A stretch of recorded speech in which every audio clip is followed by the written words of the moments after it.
نصیر احمد لاہور کے علاقے بھاٹی گیٹ کا وسیق تھا۔ زاہدہ کا میکہ بھی بھاٹی ہی تھا، بلکہ یہ دونوں خاندان ایک ہی گلی میں آباد تھے۔ زاہدہ کے والد سنار تھے اور خود کو بڑے اعلیٰ خاندان کا تصور کرتے تھے، جبکہ نصیر احمد کا باپ منظور احمد موچی تھا۔ اپنے محلے میں اس کی چھوٹی سی دکان تھی، جہاں وہ دن بھر بیٹھا لوگوں کے جوتے گاڑتا رہتا۔ زاہدہ اور نصیر کی عمروں میں زیادہ فرق نہیں تھا۔ نصیر زاہدہ سے 2 سال بڑا تھا۔ میٹرک کرنے کے بعد نصیر نے تعلیم کا سلسلہ موقوف کر دیا تھا اور ایک دفتر میں کلرکی کر رہا تھا، جبکہ زاہدہ نے اپنی تعلیم کو جاری رکھا تھا۔ نصیر احمد اول روز سے ہی زاہدہ کو پسند کرتا تھا، مگر زاہدہ نے کبھی اس کی حوصلہ افزائی نہیں کی تھی۔ البتہ اسے اس بات کا بخوبی احساس تھا کہ نصیر احمد اسے چاہت کی نظر سے دیکھتا تھا۔ دونوں خاندان چونکہ ایک ہی گلی میں تھے، اس لیے دن میں کئی بار زاہدہ اور نصیر کا آمنا سامنا ہو جاتا تھا۔ پھر ایک دوسرے کے گھر کی باتیں بھی ایک دوسرے کے گھر میں ہوتی رہتی تھی۔ دونوں گھروں کے بزرگوں میں نہ تو بہت گہرا میل ملاپ تھا اور نہ ہی کوئی رنجش۔ نصیر اپنی محبت میں ثابت قدم رہا، لیکن زاہدہ اسے مستقل نظر انداز کرتی رہی۔ نصیر کی ایک بات البتہ زاہدہ کو اچھی لگی تھی کہ اس نے کبھی عام عاشقوں کی طرح کوئی حرکت نہیں کی تھی، جس سے اسے کسی الجھن یا کوفت کا سامنا ہوتا اور اس کا گھر سے نکلنا دوبھر ہو جاتا۔ جب ان کا سامنا ہوتا، نصیر انتہائی شائستگی سے اسے ملتا اور بہت ہی مہذب الفاظ میں اسے اپنی چاہت کا یقین دلانے کی کوشش کرتا۔ زاہدہ کے لیے سب سے بڑا مسئلہ اس کے والد مشتاق حسین کی سخت گیری تھی۔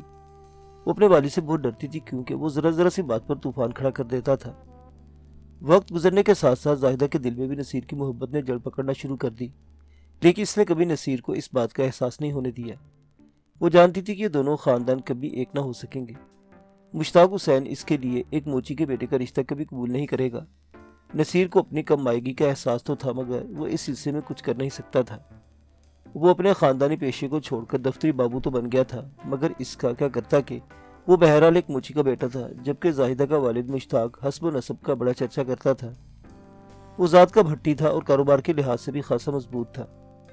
زاہدہ کے دل میں نصیر کے لیے اگر تھوڑی بہت محبت جاگی بھی تھی تو اپنے والد کی خوف سے دب گئی تھی، مگر دوسری جانب نصیر کا حال ہر گزرتے دن کے ساتھ بے حال ہوتا جا رہا تھا۔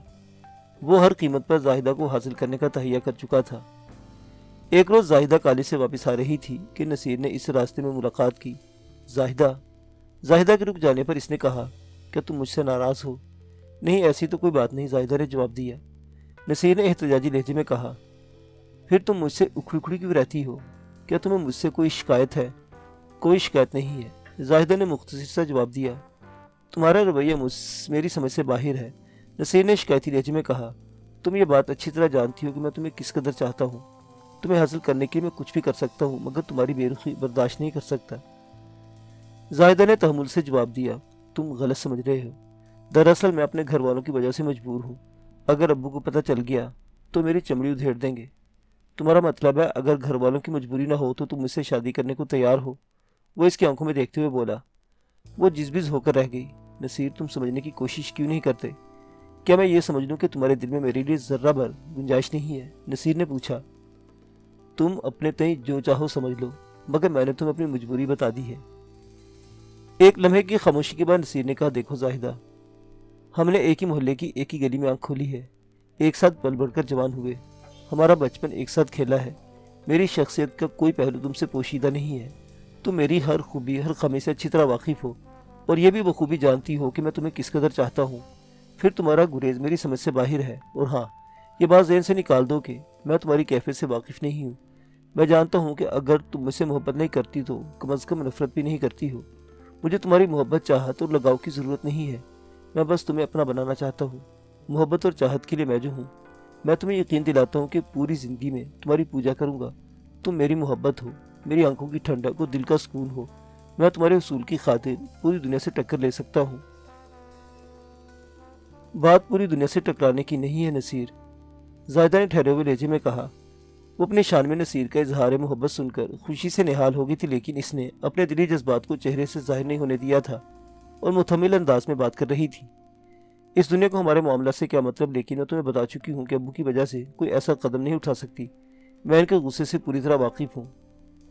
میں پھر اپنے سوال کو دہراؤں گا زاہدہ، وہ اس کی آنکھوں میں ڈوبتے ہوئے بولا، اگر تمہارے ابو کی مجبوری آڑے نہ آئے تو کیا تم میری بننے کو تیار ہو؟ زاہدہ خاموش کھڑی رہی، اس نے کوئی جواب نہیں دیا۔ جسم کی ایک ایک جنبش سے اس کا اندرونی اضطراب جھلک رہا تھا۔ ایسا لگتا تھا جیسے وہ کسی کشمکش کا شکار ہو، کچھ کہنا چاہتی ہو مگر کہنے کی ہمت اپنے اندر نہ پا رہی ہو۔ نصیر خاصی دیر تک اس کی کیفیت کو سمجھنے کی کوشش کرتا رہا۔ جب اس کی سمجھ میں کچھ نہیں آیا تو اس نے سوال کیا، زاہدہ، کہ میں تمہاری خاموشی کو انکار سمجھ لوں؟ وہ لرزتی ہوئی آواز میں بولی، نصیر، میں اپنے ابو کا بہت احترام کرتی ہوں، اور تمہارے ابو کی خوشنودی کے لیے مجھے کیا کرنا ہوگا؟ نصیر نے نیم طنزیہ لہجے میں پوچھا، ان کے دل میں جگہ بنانے کے لیے مجھے کون سا پہاڑ کاٹنا ہوگا؟ زاہدہ نے شکستہ لہجے میں کہا، نصیر، تم میرے ابو کو نہیں جانتے ہو، وہ اپنے برابر کے یا اس سے بڑے خاندان میں میری شادی کرنا چاہتے ہیں۔ میں ان کی اکلوتی اولاد ہوں، وہ کبھی بھی اس بات پر راضی نہیں ہوں گے کہ میری شادی کسی پھٹیچر کلرک سے ہو۔ نصیر نے اس کی بات کاٹتے ہوئے کہا، اور ایسا پھٹیچر کلرک جو ایک موچی کا بیٹا بھی ہو۔ زاہدہ نے زخمی نظروں سے نصیر کو دیکھا، تم میری نیت پر شک نہ کرو نصیر، میں نے تمہیں حقیقت سے آگاہ کیا ہے، اور حقیقت بدل نہیں سکتی۔ نصیر نے طنزی انداز میں کہا، میں ایک موچی کی اولاد ہوں، لوگ مجھے موچی ہی کہیں گے، چاہے میں پڑھ لکھ کر یا ترقی کرتے ہوئے کتنا بڑا آدمی ہی بھی کیوں نہ بن جاؤ۔ تمہارا مطلب یہی ہے نا؟ زاہدہ نے مصالحت آمیز انداز اختیار کرتے ہوئے کہا، دیکھو نصیر، میں خاندانی اونچ نیچ کو کوئی اہمیت نہیں دیتی، سب انسان میری نظر میں برابر ہیں، کوئی پیشہ بھی کمتر نہیں ہے۔ انسان کی بڑائی کو اس کے کردار اور اعمال کی روشنی میں دیکھنا چاہیے۔ تم نے اپنے یہ روشن خیالات کبھی اپنے ابو کو بھی بتانے کی کوشش کی ہے؟ پلیز طنز نہ کرو نصیر۔ زاہدہ کا انداز گھگیانے والا تھا، میں لڑکی ہوں، اپنے ابو کے سامنے مجبور ہوں، ان کے فیصلوں کے سامنے دم نہیں مار سکتی۔ ہمارے گھر میں ایک پتا بھی ابو کی مرضی کے بغیر نہیں ہل سکتا، اور میں جانتی ہوں کہ وہ تم سے میری شادی کے لیے کبھی تیار نہیں ہوں گے۔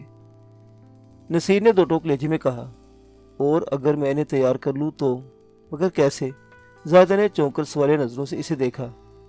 یہ میں تمہیں ابھی نہیں بتاؤں گا، وہ آسمان کی طرف دیکھتے ہوئے پرخیال انداز میں بولا۔ تم کیا کرنا چاہتی ہو نصیر؟ زاہدہ پریشان ہو گئی۔ وہ اس کی آنکھوں میں جھانکتے ہوئے پورے اعتماد لہجے میں بولا، میں تمہیں حاصل کرنے کے لیے سب کچھ کر سکتا ہوں۔ مجھے ڈر لگ رہا ہے نصیر۔ زاہدہ نے ہراساں نظروں سے اسے دیکھا۔ تمہارے ذہن میں کیا منصوبہ بن رہا ہے؟ میں ابو سے بہت محبت کرتی ہوں، خدا نہ خواستہ کہیں انہیں کچھ بھی نہیں ہوگا زاہدہ، وہ میرے مستقبل میں سسر بننے والے ہیں، انہیں کوئی نقصان پہنچ جائے یہ میں کیسے برداشت کر سکتا ہوں؟ زاہدہ نے پریشان لہجے میں پوچھا، پھر بھی تمہارے ذہن میں کیا ہے؟ کچھ مجھے بھی تو بتاؤ۔ میں نے کہا نا، فی الحال میں تمہیں کچھ نہیں بتا سکتا۔ وہ اپنی بات پر زور دیتے ہوئے بولا، تمہیں رفتہ رفتہ خود بخود سب پتہ چل جائے گا، بس تمہیں مجھ سے ایک وعدہ کرنا ہوگا۔ اپنی بات ختم کر کے وہ سوالیہ نظروں سے زاہدہ کو دیکھنے لگا۔ میں سمجھی نہیں، تم مجھ سے کیسا وعدہ لینا چاہتے ہو؟ اس بات کا وعدہ کہ جب تک تمہاری حیثیت کا نہیں ہو جاتا تم کسی اور سے شادی نہیں کرو گی۔ وہ پلکیں جھپکا کر بولی، میں اب بھی کچھ نہیں سمجھی۔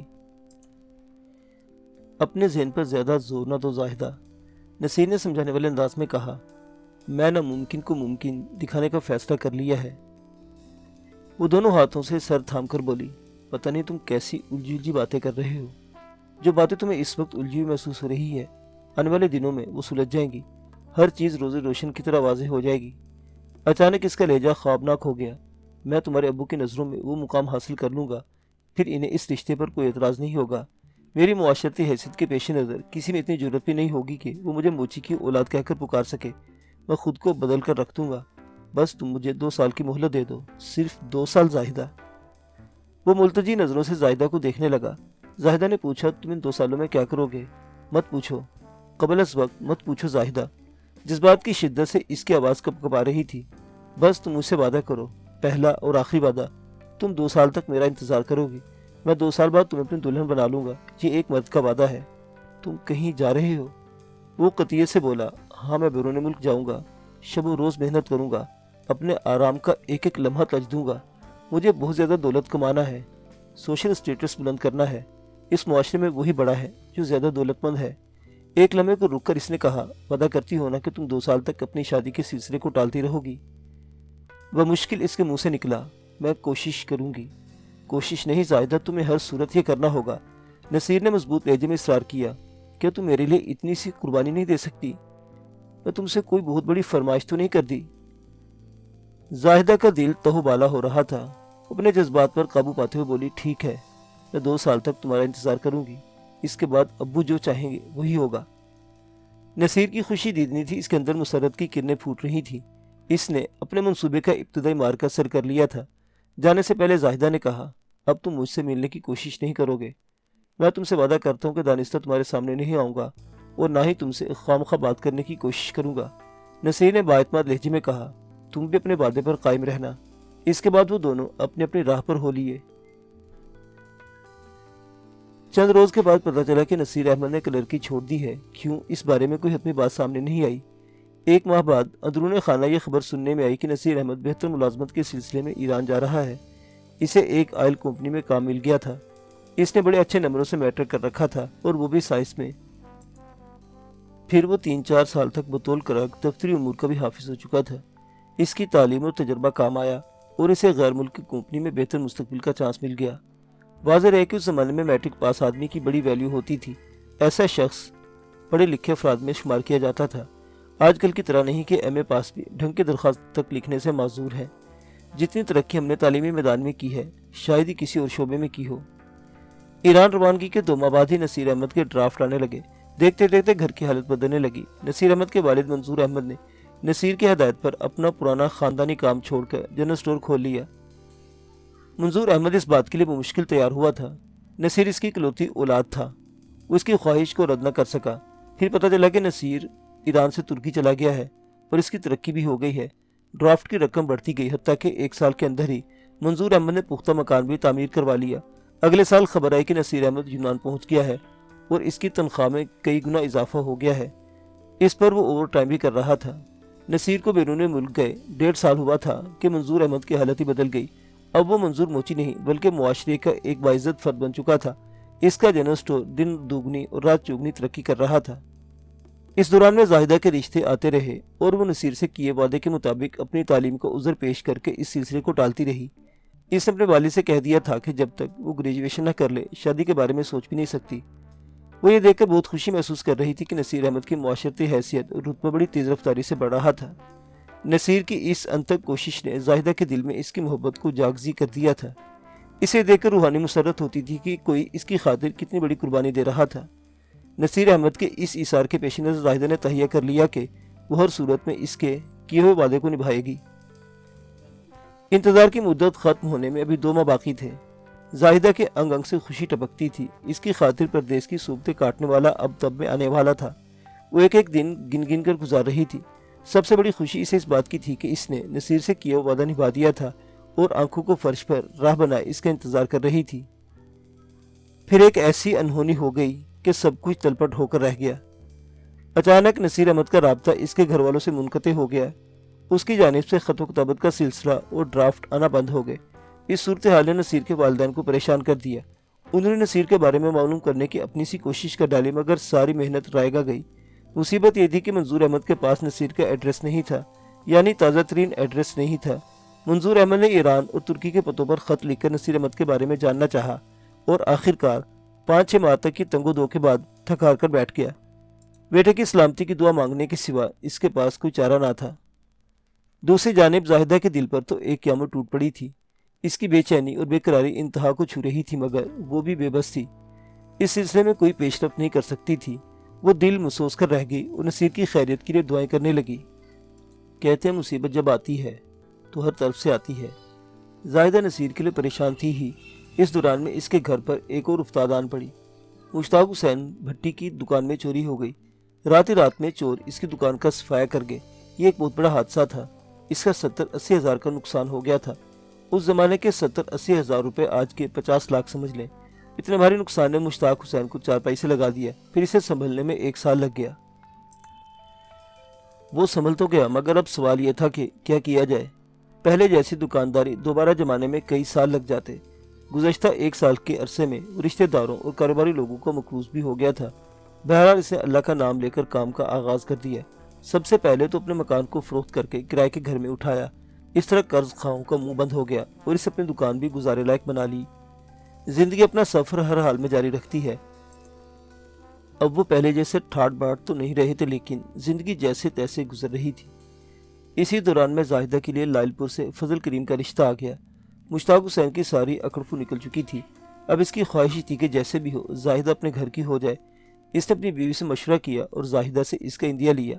زاہدہ اپنے والد کی حالت دیکھ دیکھ کر کڑتی رہتی تھی۔ نصیر کی جانب سے وہ ابھی مایوس تو نہیں ہوئی تھی، تاہم اسے اطمینان تھا کہ وہ اپنے وعدے میں سرخرو رہی تھی، چنانچہ اس نے اپنے والدین کی خواہش کے سامنے گردن جھکا دی۔ قصہ مختصر 6 ماہ کے اندر اندر زاہدہ فضل کریم کی بیوی بن کر لائل پور پہنچ گئی۔ پھر 7 سالوں میں 3 بچے پیدا کرنے اور گھرداری میں مصروف ہو کر وہ اپنے آپ کی ہو کر رہ گئی۔ اس دوران میں سے یک کے بعد دیگرے 2 صدمات سے بھی دوچار ہونا پڑا۔ 1 سال کے وقفے سے اس کے ابو اور امی کا انتقال ہو گیا۔ اب اس کی دنیا میں فضل کریم اور بچوں تک محدود ہو کر رہ گئی تھی۔ اس دوران میں نصیر احمد اسے بھولے بھٹکے سے بھی یاد نہ آیا۔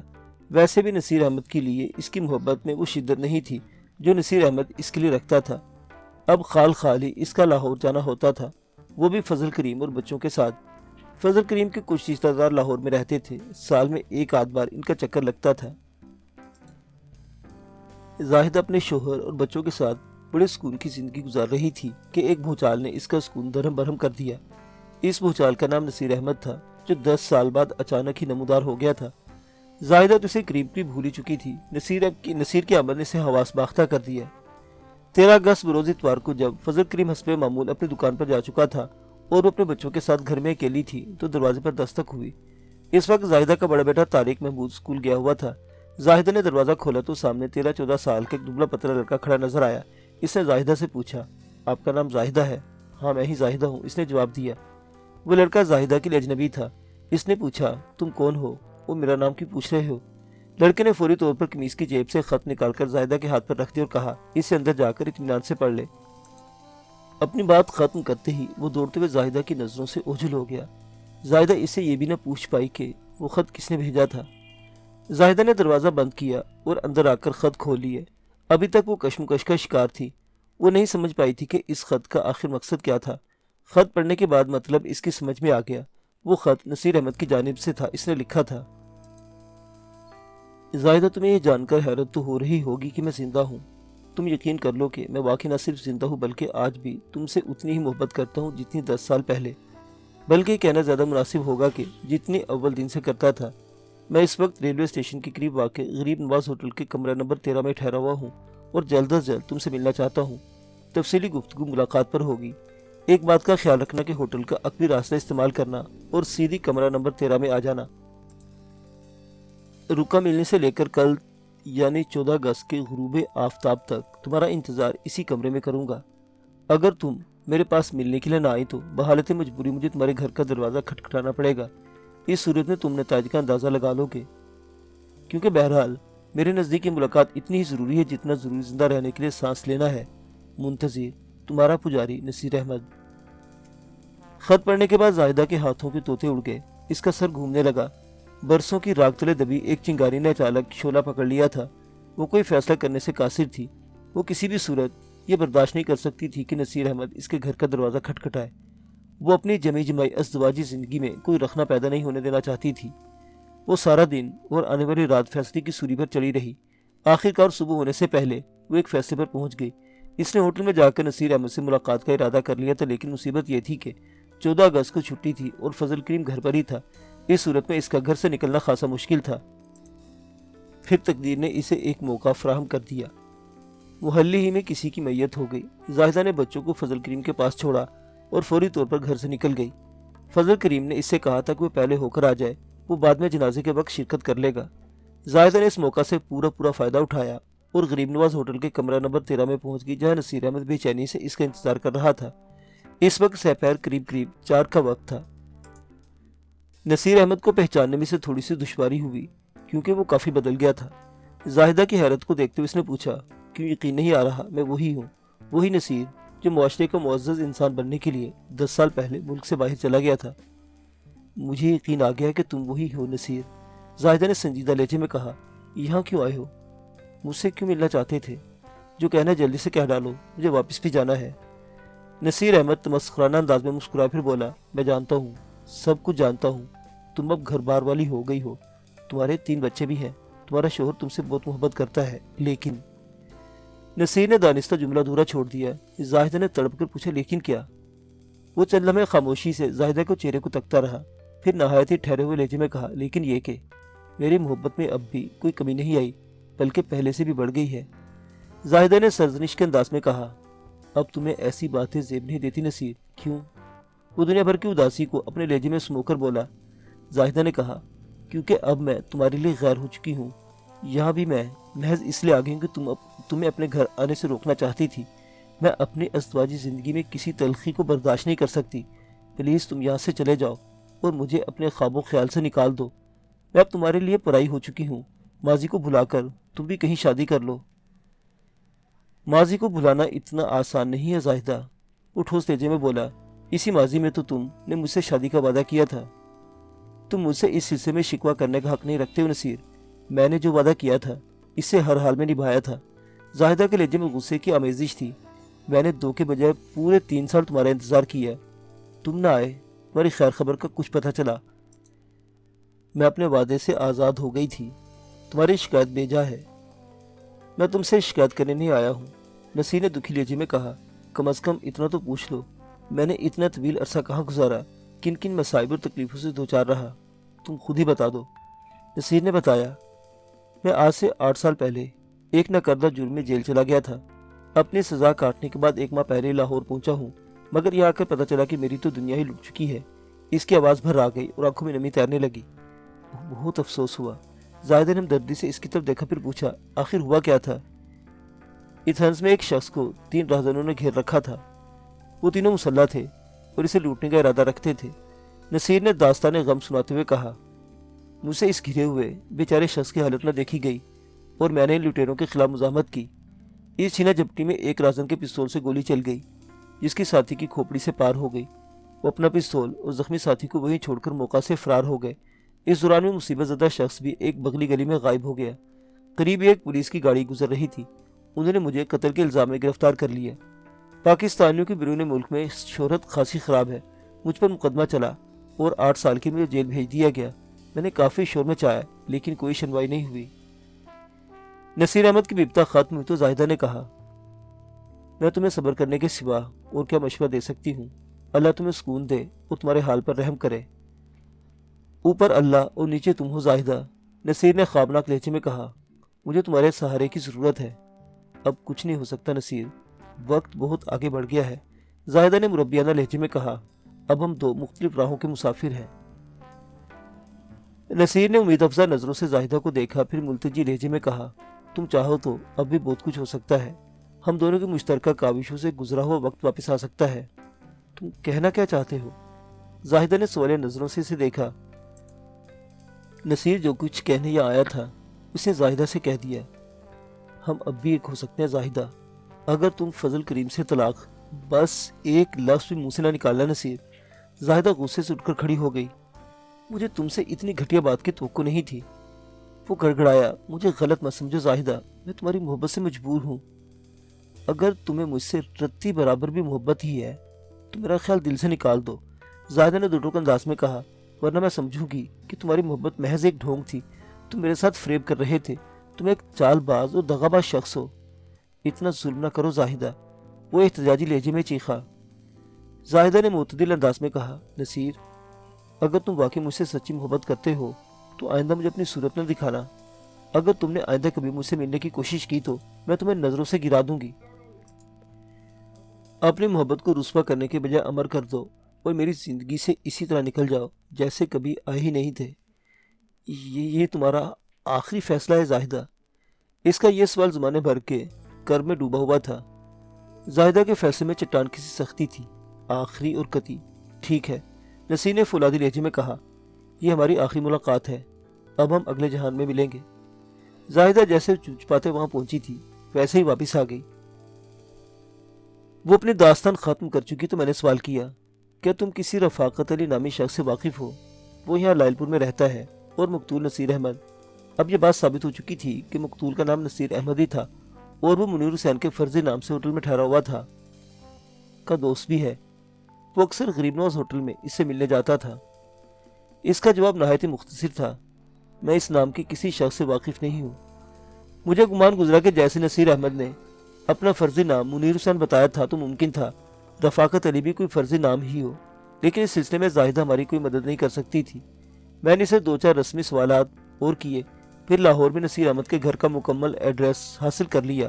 اٹھنے سے پہلے میں نے کہا، زاہدہ بیوی، تم نے جو کہانی سنائی ہے میں اس کی تصدیق بھی کر لوں گا۔ اگر تمہارا کہنا غلط ہوا یا تم نے کسی بھی طرح نصیر احمد کے قتل میں ملوث پائی گئی تو مجھ سے کسی رو رایت کی توقع نہ رکھنا۔ حال بتا، اگر تم واقعی بے گناہ ہو تو تم پر میں ایک حرف بھی نہیں آنے دوں گا۔ زاہدہ نے پورے اعتماد لہجے میں کہا، آپ جیسے چاہیں اپنی تسلی کر لیں، جو سچ تھا وہ میں نے آپ کو بتا دیا ہے۔ ایک لمحے کو رک کر اس نے اضافہ کیا، ان تمام واقعات کا میرے شوہر فضل کریم کو پتہ نہیں چلنا چاہیے، ورنہ میری گھریلو زندگی زہرناک ہو جائے گی۔ اس کی تم فکر نہ کرو۔ میں نے اسے تسلی دی، مجھے تمہاری پوزیشن کا احساس ہے۔ ہم اٹھ کر جانے لگے تو زاہدہ نے کہا، ذرا ٹھہر جائیں، میں پہلے گلی میں جھانک کر دیکھ لوں۔ اس نے بڑی معقول اور عقل مندی کی بات کی تھی۔ تھوڑی دیر بعد اس نے آ کر کہا، آ جائیں جلدی سے۔ اتفاق سے اس وقت گلی میں کوئی بھی نہیں تھا۔ ہم فوری طور پر گھر سے باہر نکل آئے۔ ہم تھانے پہنچے تو 6:30 بج رہے تھے۔ قارئین و سامعین، میں نے بھی جو تفصیل بیان کی ہے ان میں سے بہت سی باتیں مجھے بعد میں معلوم ہوئی تھی، لیکن واقعات کے تسلسل کو قائم رکھنے کے لیے میں نے انہیں ترتیب وار آپ کی خدمت میں پیش کیا ہے تاکہ آپ اس کیس کے سیاق و سباق سے پوری طرح آگاہ ہو جائیں۔ معزز سامعین و حاضرین، کہانی بھی جاری ہے۔